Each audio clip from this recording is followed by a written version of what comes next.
Hello and welcome to the Atlanta Opera Podcast, The Business of Opera. The series is inspired by the programming of the piece The Revolution of Steve Jobs at the Atlanta Opera in the spring of 2022.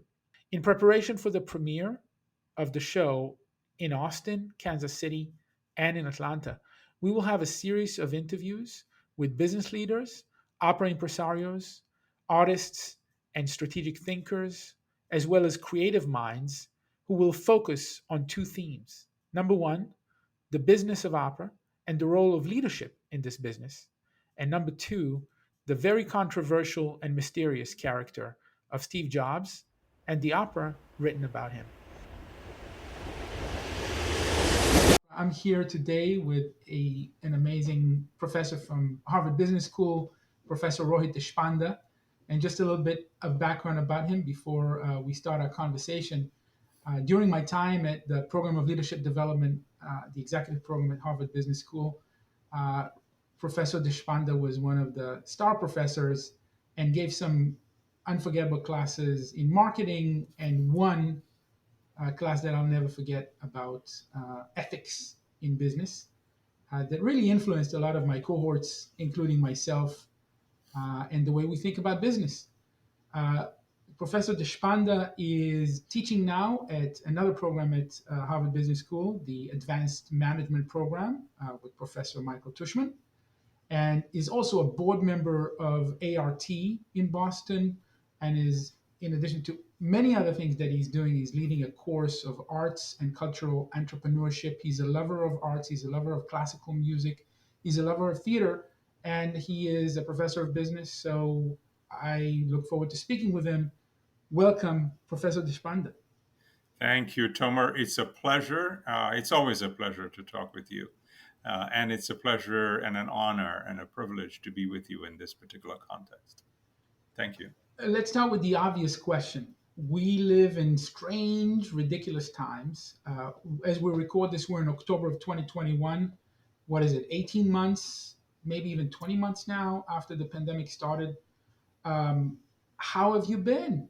Yeah, so it's interesting. I mean, it's we focus a lot on the downsides, and I let me focus on the upside. The upside is that quarantine allowed us, I think, time to reflect.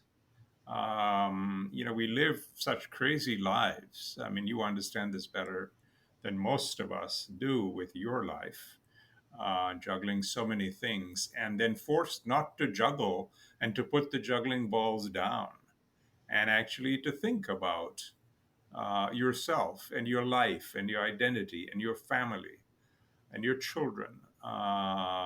In my case, my students. I think it was just a wonderful opportunity. It was gifted time, and I think a lot of us have come out of the quarantine. We're still in the pandemic, but we've come out of the quarantine, hopefully with a more reflective sense of the world and our places within it. Excellent. And it feels like this was a gift that was only applicable in the first few months, because I found that as time goes by, we learn how to juggle things in a different way, right? So if at first we thought, oh, we have so much time now to spend on ourselves, and now with the virtual world, we find a way to get as busy as ever. That's at Yeah, least what I yeah. find. So, necessity, they say, is the mother of invention. And it was necessary for us to innovate new ways of communicating, new ways of relating to people, new ways to work in teams using technology, expanding our focus beyond our neighborhoods to the globe, because all of a sudden we had audiences that were global rather than just local or regional. So I think we've learned a whole bunch of things Yeah. coming into this phase, as you so rightly put it, of the pandemic. One of the reasons I was so excited to get to know you and learn about you and your interest is that you obviously are immersed in business and the theory of business. You teach that in Harvard, and you're also a performing arts fanatic. You love classical music, you love theater, and you think about how those two sometimes conflicting worlds live together. They say that there's no business like show business, but it's still a business. So tell us a little bit about how you view it. How do you view the performing arts as a business? So let me preface my comment with a little context. As you know, I teach along with a colleague here at Harvard a graduate course called Cultural Entrepreneurship, which is just a fancy term for the business of the arts. And I know this is about the business of opera, so that's actually it's right central of what we do in this course is about the business of the arts. And the course is about half the students are MBA students, half the students are graduate students from across Harvard University. And the course is applying business concepts to the arts. And that's how we designed the course, Tomer. What might be useful frameworks, tools from the business world, and I'll give you an example in just a moment that could be usefully applied to arts organizations that they're not currently thinking about. So that was as we went into this, and we're now about to start the fourth year teaching it. We realized that there was actually a huge contribution that the arts and culture world could potentially make to the business world, which was kind of a revelation for us because we thought of it as a one-way flow of concepts. And all of a sudden, we started thinking about, oh, this is a two-way. So I came up with a template to use in the course, and I call it something borrowed, something new. This is from, so let me give you an example to make it real. So, one of the central concepts, as you know, in business is the notion of creating value, right? I mean, we ask ourselves, for instance, in marketing, are we creating value for our customers? Are we creating value for our audiences? If we're not creating value, how can we ask them to subscribe for a season? What is the value? And how do we think about the value creation process in the arts? A lot of arts organizations, in my limited experience, have not thought about this concept. They just assume that arts are something that everyone will want, and so we don't have to really think about creating value. You've innovated a lot around this concept of creating value. So that's one that we've been using through the course, teaching our students. All right, now what if this organization were to think about creating value? But the other concept, which in some ways is more powerful, I think, comes from the arts world, and I call it creating values. Values. Because think about it, whether it's music, whether it's dance, whether it's art, painting, these are all surfacing of societal values, right? So when Monet was painting water lilies, he was evoking what was considered to be beautiful in that context for that time in that place. Now we still consider that to be amazingly amongst the most amazing set of paintings ever. But at that time, that was creating values. And I think businesses can think more about not only value creation, but values creation. What is it that businesses are doing, or maybe not doing, but what is it that they can do to be thinking about values? What is the context of society in which they operate?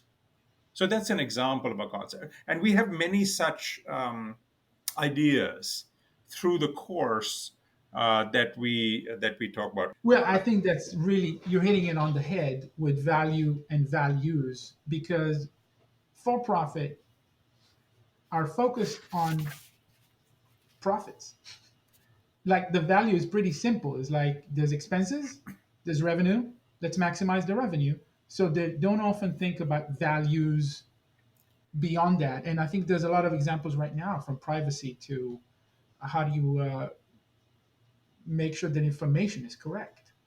But in the arts, and this is where it's fascinating to me, uh, it's tricky to apply a for profit logic on non for profit, because non for profit base their revenue mostly on contributions and a little bit on uh, earned revenue from ticket sales.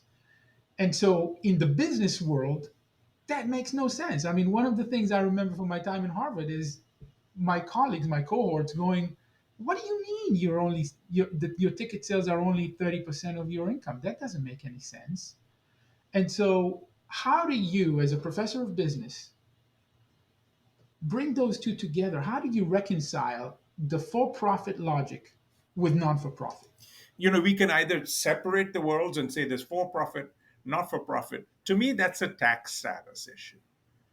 It's a tax status issue, for profit and non-profit. No. Uh, what do they have in common? They have audiences in common. They need to engage in common.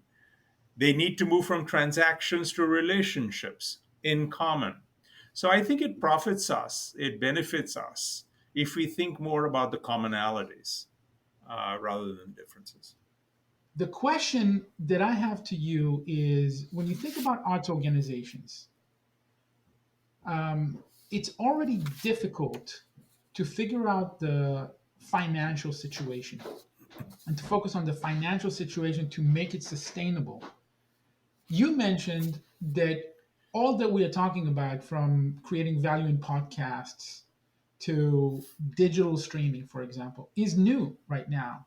Yeah. How do we make sure that people that run organizations have a solid direction in terms of what they're choosing to focus on? Let me unpack that for a second. So, I'm choosing to record this podcast right now.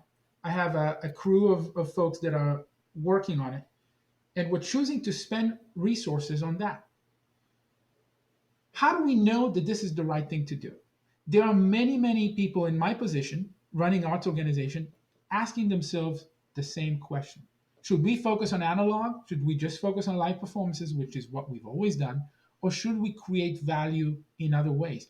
What is your advice to those folks? Yeah. So I'll take you back to fundamental concepts and strategy that we understand. This goes back to what the mission of the organization is. It fundamentally, who are you and what is your place in the world? If you think about your mission, so all of these different forms of communication or engagement, or potentially revenue, are they on mission or not? Are they on mission or not? So I'll give you an example. One of the organizations that our students work with here in Boston is the BSO, the Boston Symphony Orchestra. And I remember in a meeting with Mark Volpe, who is the CEO of the Boston Symphony Orchestra, at the beginning of the pandemic, when they shut down, they went dark. Symphony Hall went dark, like you did. We were talking about it, and he said, we have to fundamentally rethink who we are as BSO, who we are. And I think of us not as a symphony orchestra. I think of us as a media business. Mhm. As a media business. And at the time, I was struck by this. I said, wow, that's a pretty far cry. As a media business? I mean, Disney is a media business. What does that have to do with the Boston Symphony? But as you have yourself done with the Atlanta Opera, all of a sudden now digital streaming. You've had to develop muscle in areas in which you don't have any expertise. You've had to bring in people, you had to train yourself. Digital streaming, and then that's just the channel. Now, how do you monetize it? That's the question. That's the And question, right? Like, that no, what do we do? So I think we begin by saying, Are there lessons we can learn from other organizations that are outside of our industry or our sector that we can maybe adapt and adopt? Adapt to our nonprofit context and then adopt. Right. So I'll give you an example from a classical musician whom you know rather well, um, Yo-Yo Ma. During the pandemic, Yo-Yo Ma started um, broadcasting from his study in his home here in Boston, and he called it Songs of Comfort. So he would play something just himself, on camera, like this, right? Sound quality was fantastic because he had people who could advise him on it. So that was phase one where he was doing this, and the next phase was, and this was free. The next phase was he monetized it. So the next thing was that he was on a platform called, I think it's a German platform called Idagio, if I remember right, Right. something, which Right. I was not aware of, and I became aware of because I'm on his on his Facebook Mailing page. I list. noticed, and so what was that? So basically, what he did was he played for an hour, maybe Beethoven. He plays for an hour. It was like €9, let's say $10, right? And he plays for an hour, and then there was some Q&A. And this time, instead of doing it from his home, he would do it from the Fraser Performance Hall in GBH, our public radio station, TV station here in Boston. Now, think about the monetization, right? I don't know how many seats there are in Symphony Hall. Let's say there are 2,000 seats in Symphony Hall, right? Let's say the average ticket, they range, but I don't know. What would you say would be the average ticket for a Yo-Yo Ma concert in Symphony Hall? It's $100. Okay, so 100, right? So that's 2,000 multiplied by 100, right? So now just do the math on that. If it's $10 instead of 100, you just need, not just, but you need a multiple of 10. Hmm. 10 times the audience. But now, instead of having one fixed structure, which is Symphony Hall in Boston, you are now broadcasting to the globe. You can easily make that number, and you can probably expand it way beyond. Now, yes, I understand. Theoretically, theoretically, Theoretically, yes, I theoretically. understand this is Yo-Yo Ma, who is just, I mean, I have just pure admiration for him Me too. as not only as a wonderful musician, but also as a human being. There aren't very many Yo-Yo Ma's, unfortunately, in the world, but it's an example of what an innovator can do, of taking something that seems like the end of the world and actually converting it into an opportunity and actually monetizing it. And I think it's right on the money in terms of what we're struggling with because there are many arts organizations that during the pandemic realized that the only way that they could connect with people was digital. And then they realized the possibilities that are connected with digital. Now, digital has some challenges. There's no replacement for live performance, there's no replacement for the community, for the live sound. There are multiple competitions in the digital world on your time and your attention. Yeah. But there is tremendous value in investing in digital. The question is, once the pandemic is gone and all those analog performing performing arts organization are back into performing live, there is huge challenge in splitting your attention between trying to do live operas, or live concerts, or live plays, and creating digital content, um, original digital content that is solely for consumption via digital channels. How do you determine how to spend your resources, how to spend your money is a huge question. And that takes me into what you actually teach in Harvard Business School, what Professor Tushman keeps talking about, this idea of explore versus exploit, because in a way, live performance is the exploited product and digital is the exploratory product. Now, there's a chance that they can cannibalize from each other if you don't do that carefully. How do you see the future moving forward as we emerge from the pandemic? Is there a world where those two can live together? Yeah, no, absolutely. So we've been experimenting with this in education, as you know, for a very, very long time with online, right? So we have free online called MOOCs, massive open online classrooms. And then we have monetized online also with shorter, especially Harvard Business School, shorter programs.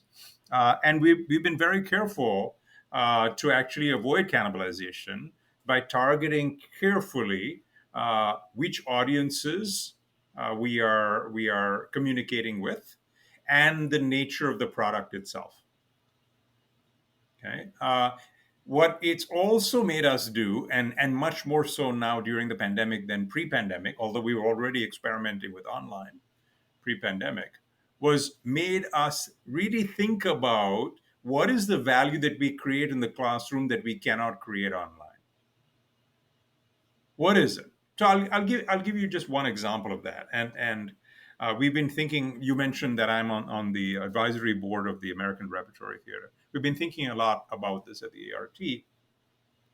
The concept of community audience, as opposed to individual. So I can watch a digital stream sitting at home of a particular play. So I can watch The Tempest, Shakespeare's Tempest, for instance. And then I have, say, also the alternative of going to the ART, sitting in a theater with other people.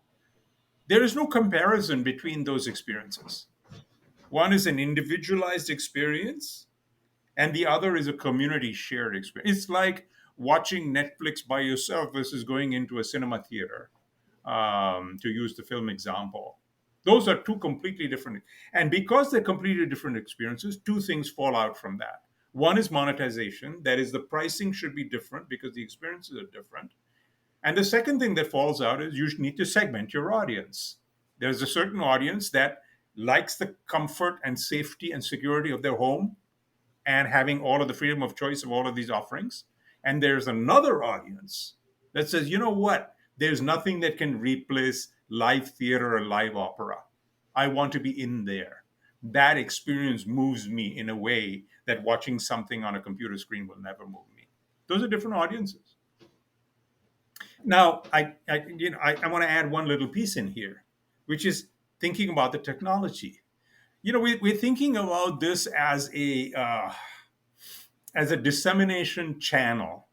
So we've got, live opera where there's one channel, and then we've got something on a computer screen, another channel. I think we need to move beyond that to think about engagement. So if we think about technology, how do we engage more?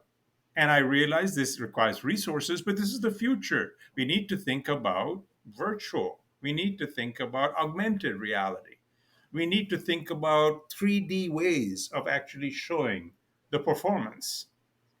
I mean, if you think about that wonderful performance of Hamilton that appeared on Disney Plus, Mhm. right, where they filmed that, incredible, incredible, and it was an experiment because they filmed that before the pandemic, and then they were ready to go with it, which is why Disney paid that multiple to buy that.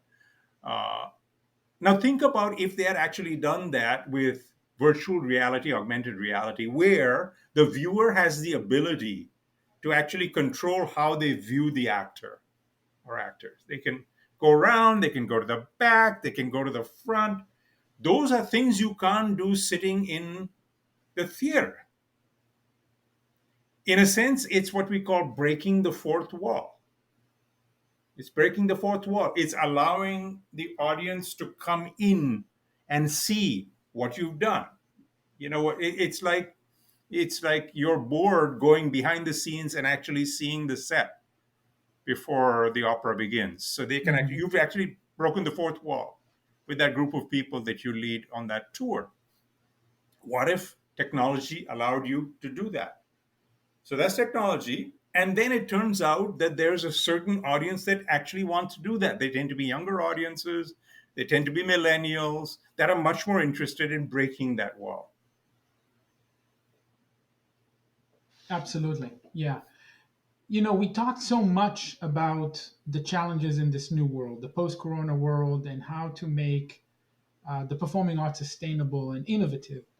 And one of the major things that you focus on, that Harvard Business School executive programs are focusing on, is leadership. And this podcast is actually inspired by the fact that we're doing an opera about Steve Jobs, a very controversial leader. You mentioned in our discussion a wonderful artist, Yo-Yo Ma, who you admire greatly. I know you're working with a fantastic artistic director, Diane Paulus. As you think about leaders, specifically in the performing arts, and they're all dealing with tremendous challenges that we just discussed, what is your advice to them would be? Yeah, so it goes back to how our conversation started and how earlier conversations, Tomer, have started. And that is, um, what can leaders learn from organizations outside of their industries and outside of their sectors? Um, what lessons for how to lead successfully, not just an opera or not just a theater or not just a museum, but how do you lead in an uncertain world, in a very volatile world? What can we learn? And I think that's the we need to go beyond our sectors. And that's one of the reasons why I'm such a big believer in the case method. You may or may not know that this year is the 100th year of the case method being taught at the Harvard Business School, and so we're reflecting a lot about that. And one of the wonderful things, many wonderful things about the case method is that it takes you out of your own world and your own sector and puts you into another world, another sector. As a student, you're asked to pretend that you are the protagonist in that organization. What would you do? That's how you learn. I don't have the kinds of limits and constraints that I have in my organization. What if I were in this one? Is there something that I can learn? And then you say, you know, adapt, adopt, adapt, adopt. How can I bring this? You're absolutely right. You can't bring everything in because you have a certain context that's very important to understand. But there are certain concepts that that leaders have not used in your industry, in your sector. And this may be, a way to do it, Absolutely. and the time to do it. And I think that the case method is especially powerful in an executive program because the people that are attending are not theoretical students. No, when you study for an MBA at 22, your chances to run an organization or to be a huge part of moving an organization forward strategically are not going to come until 10 years from your graduation. Maybe if you're lucky, 5 years. And by then, you may forget a lot of the things that you studied. But if you study as in an executive program, you have a chance to really apply immediately what you're learning from those case studies on your own organization. Yeah, not to mention the networking of other leaders who are in the same program, who are facing similar challenges and maybe have successfully solved some of those challenges that you can learn from them. Yeah, Absolutely. you're absolutely right. Absolutely. Well, this has been an amazing opportunity to connect with you. Every Right. chance I have to do that, I relish, Professor. And thank you so much for your time. I look forward to seeing you in one of our performances. Tomer, thank you so much for inviting me. And let me again add my thanks to your team, Aaron and Liam, for organizing this technology that I was not aware of before. So thank you all. These things work best in collaboration, and I'm very happy to be part of your collaborative effort here. And I look forward to seeing the product of what you're doing.